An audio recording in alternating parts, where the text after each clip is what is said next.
Here we go. Okay, so broadcasting live now. So if you've just joined us, we're doing it's sort of a test broadcast. It's the very first one actually. So I guess it's a test, but it should work. This is an interview with Rak Razam, who's going to be screening his new ayahuasca film in Byron Bay Community Centre tomorrow night. That's Thursday night, the 14th. So I've got Rak here to tell me all about it, and we're on Google Hangouts, and we're streaming this live from my YouTube channel. So if you just pick this up on Facebook, you know, stick a like, or let your friends know, and we'll try and get this streaming thing really cranking, because I think it's a great way to get a message out. So I'm going to be talking with Rak now a little bit about the film. So Rak, can you tell me a little bit about your new film, Ayahuasca Awakenings? You've been working on this for a while. Thanks, Dean. This is quite exciting. This is actually, it feels a bit like an experiment in technologically assisted consciousness itself. Just want you to know that, I've got these Google Plus invites for like the last 6 months for a year, and I've held off from using them until now. This is it, viewers. This is the technological uptake. I'm here live with Dean, and we're streaming via Google Plus and the Hangouts to your YouTube page, Dean. It's pretty impressive.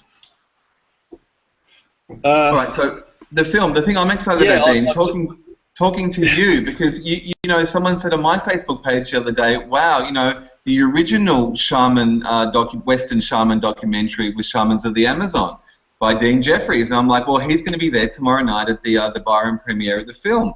And in a way, it feels like things are coming full circle.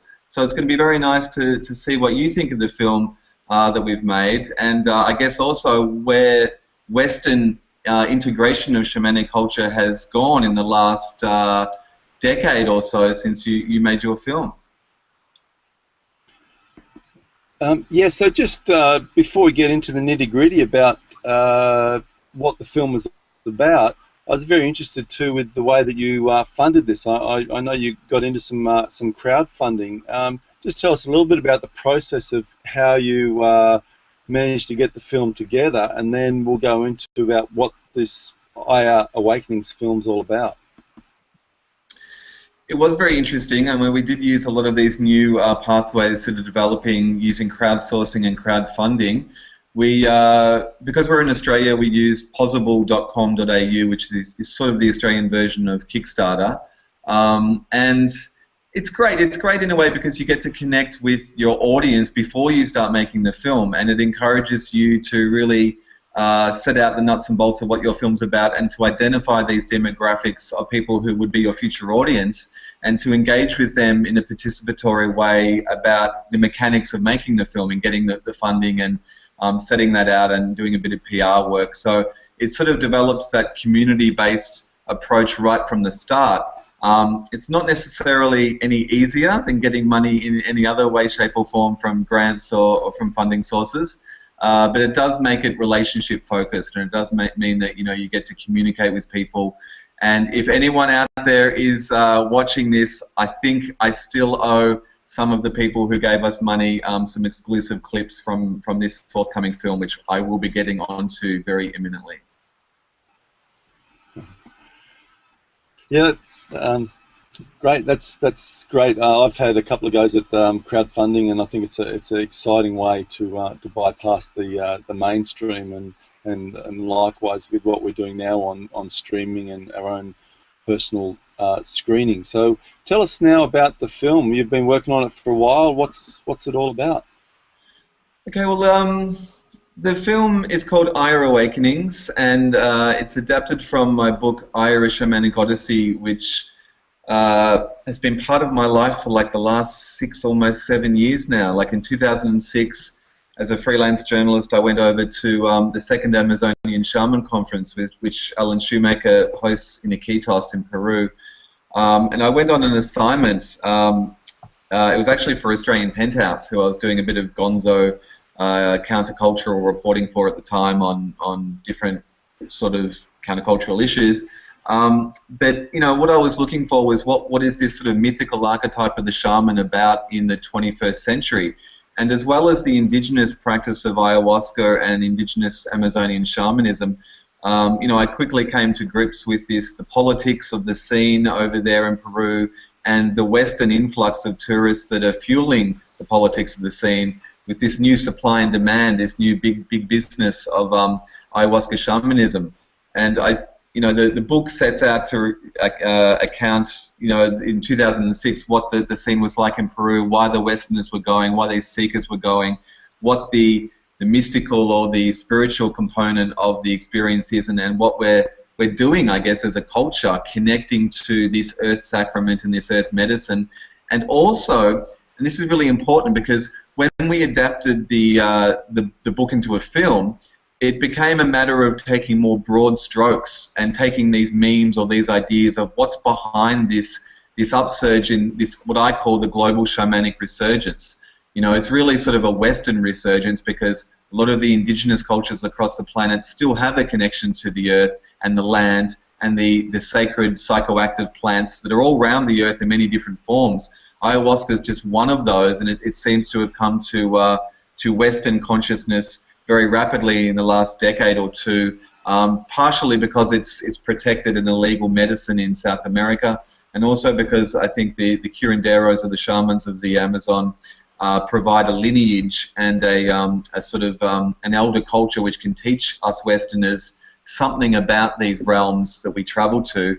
Now, it's a medicine, but it's also a spiritual unfolding or a spiritual connection to basically the larger cosmic ecology, the fact that we're embedded in, you know, a larger hyperdimensional space than the mainstream would have us believe. I mean, science says that we're in these larger dimensional spaces.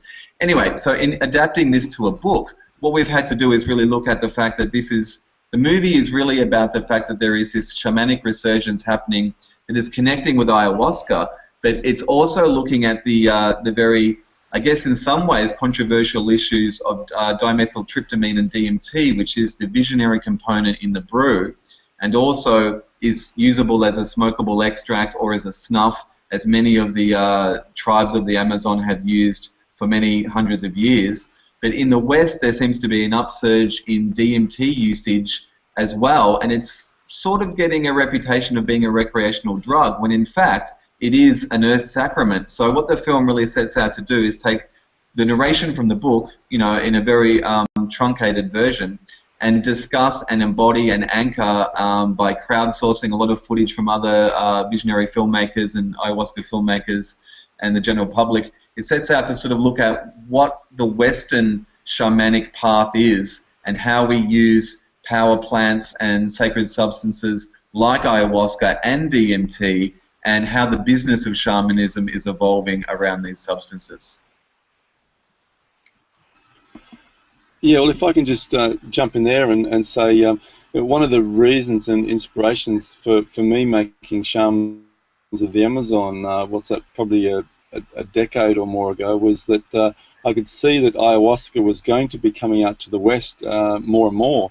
And I wanted people to have a traditional understanding of its use, you know, with the indigenous people from the Amazon. So, yeah, it's evolving. I can see how it's evolving now, and a lot of people are using it as a tool for their own spiritual awakening and quests and releasing various dysfunctional aspects of one's personality. Have you found that in your work and research with ayahuasca tourism that that's the main incentive for most people getting into it, for their own spiritual growth? It's interesting, I guess, because I've devoted a lot of time and consciousness itself to looking at these issues and looking at what's happening on a cultural level. There's multiple strands to it. There's people who go in search of healing. There's also people who go in search of something a bit more esoteric, where they might not have a physical illness, but as many of the curanderos I met have told me, they see a lot of these Westerners coming and they're not sick in a physical sense, but there seems to be this dis-ease about them, this I guess, imbalance of consciousness is what they're saying as Indigenous people, that you know, the Western consciousness itself is sort of out of whack. There's something that they're coming in search of, this connection to a more you know, more primal way of being. And it's not to romanticize this idea of maybe the noble savage or this Indigenous person, but it's to recognize that I think that the Westerners really are going to reconnect with the planet and reconnect with their spirituality, with the very powerful pathways that the sacramental psychoactive plants give us, and that, you know, the shamans and the medicine people all around the world. Yep. Okay, so look, tomorrow there's going to be another panel as well as a screening. So what can people expect on the night? It looks to be going to be a great night. Yeah, well, this is, I think it's the 6th or 7th city we've toured this film around Australia in. And what we like to do is approach the night as basically a shamanic ritual itself. So from the time people arrive at the cinema, the Byron Community Centre, there'll be some shamanic practitioners and energy workers who'll be there smudging them. They'll, you know, it really anchors that sense of ritual, of the fact that the whole night is going to be a ritual. They'll go into the foyer, which will be dimly lit, and we'll have some UV lighting, and it'll be displaying an interactive Shipibo fabrics display, which is the maps of the ayahuasca headspace that the Shipibo women sew. Those fabrics really come alive under the different UV lights. And then I like to say that the film itself is not your average documentary. It really is a shamanic artifact, because it anchors different modalities. It anchors the narration and the dialogue. It anchors all the musical score that Lulu Medill has made, with the sounds of the jungle and the sounds of the curanderos and the Iricaros and the soundscapes, you know, of the film. And we have these amazing visuals that take you on the exterior journey throughout the jungle, and also interior visionary sequences which take you basically on the altered headspace itself. But it does so in a spiritual way, because the narration anchors that journey for you. So it occupies the left and right hemispheres of the brain. And it really is a powerful film. It really takes you on that journey, and you will feel it. You will really feel that you've gone on a journey. After the film's finished at about 9 o'clock, we're having some singers, some beautiful women singers who are doing some medicine songs.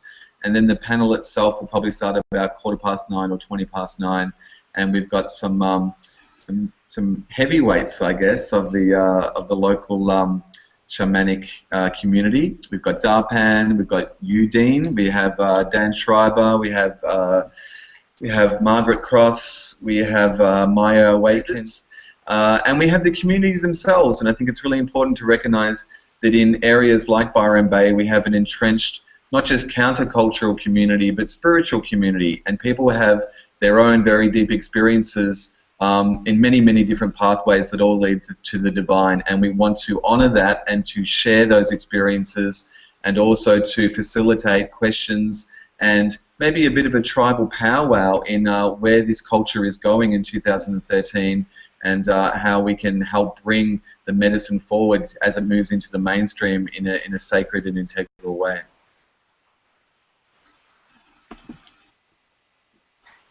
Yahoo! Well, looks like it's going to be a great night, and I look forward to seeing all the energy and the way you put this film together too. I'm very excited to have a look at that. And yeah, so if people want to find out more information about your film, possibly even buy it online occasionally, eventually, they can go to what site, Rak? Okay, the website is called ayaawakenings.com, but it has a little hyphen in the middle, you know, so it's aya-awakenings with an s.com. And on the site you can also see there's a beautiful trailer by Tim Parrish, who's put together, the director, with soundtrack by Tipper, who's one of the musical artists. And we've just secured a musical license from Spongle, an electronic music artist, a very famous one, to use in some of the DMT sequences. So we really do have a blend between, you know, Indigenous and Western and old school, new school, but there's some beautiful media up there on the website as well. The DVD itself won't be available until later in the year, around the same time as the US tour is planned. But you can keep in contact through the mailing list, and you can look at some of the other other items that are up on the website, and keep in touch. Yeah, great. And also, if you're seeing this interview on my YouTube site, if you hunt around there, you'll find a short 7-minute clip of Shamans of the Amazon video that I made a decade ago. And yeah, you can also go to my website, shamansoftheamazon.com, if you want to buy it, or I should be live streaming that one soon too. So thanks, Rak, for being involved in this very first interview on Google Hangouts. And we're breaking yeah, I new look forward ground all to the doing time, some Dean. more of Thank this you for around the too. opportunity. Yay. Okay.